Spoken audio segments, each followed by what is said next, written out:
welcome to Hedgehog Hollow. So today's crafting with Arteza is another 2-minute or thereabouts tip for you. And I've jam-packed it with some extra sub-tips. And I think you'll really like this one because I'm going to be showing you a new way to approach alcohol markers, and not for coloring actually. We're going to be using them to create some really fun backgrounds, and then you could use your alcohol lift ink afterwards. And we'll be covering that in a separate video. But today we're just going to be creating backgrounds for you. And I think you're really going to be loving these tips because you're going to stretch your supplies in a totally new way, and I'm all about stretching supplies and creating new techniques with them. So want to grab yourself some Yupo paper. If you've never used Yupo, it's an acrylic paper. It's non-porous, so it's perfect for this technique. And it comes in a few different weights. So you can buy it in packets like this. You can buy pads, lots of options. It comes in a heavy weight, which is like this. So it feels very much like cardstock, but you can't tear it or anything like that. You have to cut it with your paper trimmer or scissors. It does come in like a regular paper type weight. You can use that too. Or you can use this one here. This is translucent, so it's like vellum. You can see my fingers underneath it. Really, really fun to work with. Loads of different things you can do with it, and I think you're gonna love today's techniques. So grab whichever one you want to work with. I'm using my Arteza markers that come in this really cool carry case too, and you can get the carry case empty as well. So if you have other Arteza markers, I'll link it in the description for you, empty. It fits your Copics, your Nouveaux and things. Really, really love this case. And if you get the Arteza markers, they're also great price point too. And you can see you get a really nice spectrum of markers in here. I have lots of videos on it. Check out that Arteza playlist. I'll link it in the top right-hand corner. May or may not pop up. It depends on your device. But if it does, go check out the playlist. I've used them in tons of things. Lots of reviews, tips, techniques, all of those fun things. But grab yourself a few different colors. You can choose your favorites. And I'm going to show you a few different ways that you can use this technique in particular.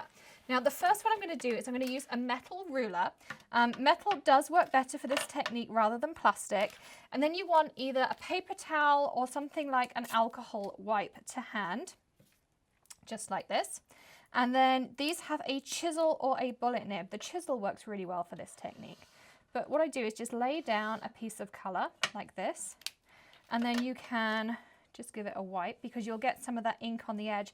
What I don't want to do is contaminate my pens or contaminate colors as I go along. So what I want to do is add stripes of color, and what it does is it creates a really cool background as you go along. So you just build up colors, and you can create your own custom stripy background. So you could do ombre colors. You could do multicolors as I'm doing like this. You could alternate, you could create patterns, you could do random, all sorts of different things. But you see that there's color on there. If you didn't change, or if you didn't wipe rather in between, you would contaminate. So one thing you do want to do is just make sure you wipe it off. As I say, use isopropyl alcohol in between on a kitchen towel. Use an alcohol wipe like that. You can get them in the first aid section, or I just buy a big box of them on Amazon. I'll link those up for you again. I use them all the time in the craft room. They're super, super handy, and you can just keep going. So you see this builds up really quickly. You could also do it really fine. You could do it with your fine tip as well if you wanted to. I just really like how that thick chisel tip works out. So that's option number one for you. Another way you can do it is a little bit more random, is you can just start putting down patches of color. And I'm going to show you a really cool way that we can then blend all of these together. So you create a more bokeh effect background like this. Again, just whatever colors you want to work with. Think of it like alcohol ink. So if you've never played with alcohol inks, but maybe you have alcohol markers, or you thought about buying alcohol markers, this is a really great set to start with because you have skin tones, you've got flower colors in here, you have grays in here, so you can do shadows and toning. You really do have a nice selection of markers in here to work with. So just pop down some different colors. I like to leave a little bit of a gap in there. You might want to make them touch, but as you play with this technique, you'll kind of work out different things you can do with them as you go along. But you can just kind of lay down color and play around with it. So this, what you want to do is build up your background. Once you've done that, I'm going to show you some fun things we can do. I'm also going to do a little bit on the translucent because I'm going to show you two different things and how they react. The translucent, as I say, is also fun because it's more like a vellum, so you're going to get a different effect. Yupo is also heat stable, so you can emboss on it. Just be a little bit careful because it is acrylic, so eventually it will melt. I like to just kind of do short, sharp bursts with my heat gun and then work after that. So we'll just pop down some color like this. And then I'm going to show you some fun things you can do with them. So once you've laid down your color, I'm going to do two things to these. So you can keep your stripes very nice and even, or you can then add some effects to them. So I have two things. One, I have a mist bottle filled with isopropyl alcohol, just the one that you go and buy at the drugstore. This one is an alcohol blending solution. This you will buy at your craft store. So you can use both of these. They do different things. This is going to blend your alcohol. It's not going to affect your colors. We're going to try that one, but you can't spray it. They do say do not spray. I personally have sprayed it. I can't recommend you spray it. I use a mask, well-ventilated area, all those things, but you do so at your own risk. I cannot advocate doing that. But isopropyl alcohol, you can spray. You even buy it in spray bottles on Amazon and things. But isopropyl alcohol will remove color as it blends. So we're going to try the two, and you can see the different effects it gives. So if I spray my isopropyl alcohol, you can see my bokeh background gets some really cool effects on it. You see how those two colors are starting to blend together. So you can see you might want to have your colors a little bit closer together, but now I have these really cool kind of bokeh backgrounds together. Look how cool that is. And you can kind of move it around.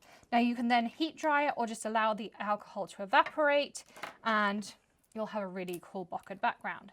As I take blending solution, it's going to actually move those colors around a little bit more.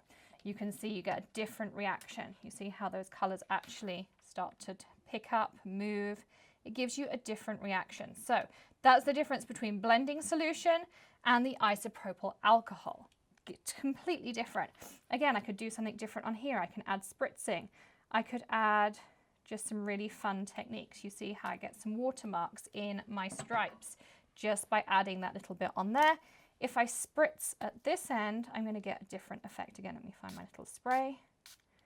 I'm doing it just at different ends so you can see how they start to marble together. Or of course, you can keep those really uniformed stripes. But you can have some real fun playing with these different backgrounds, creating different techniques. I really like the bokeh background and doing things like that. You could do triangles, put it through a stencil and do some fun techniques. I've got some really fun things coming up with these alcohol markers. I want you to be able to stretch them just outside of being able to color into your stamped images. Once you invest in a product, I really think you want to be able to make more than just one thing with it. So stay tuned for some more tips with alcohol markers. We've got tons and tons of things coming up and coming your way. I think you're going to love all of those. Of course, don't forget to hit subscribe, ring the bell for all of our tips and tricks here at Hedgehog Hollow. Give us a thumbs up if you enjoyed today's 2-minute-ish tip. And I will see you again tomorrow for another tip trick tutorial or maybe something a little bit different. And of course, hit join to be part of our Hedgehog Hollow community. I have also added a 10% off coupon in the description below for you on all our teaser products. So go and take advantage of that as well and grab yourself some of these alcohol markers and some of their amazing storage solutions. And I will see you again very soon. Happy crafting, everyone. Bye.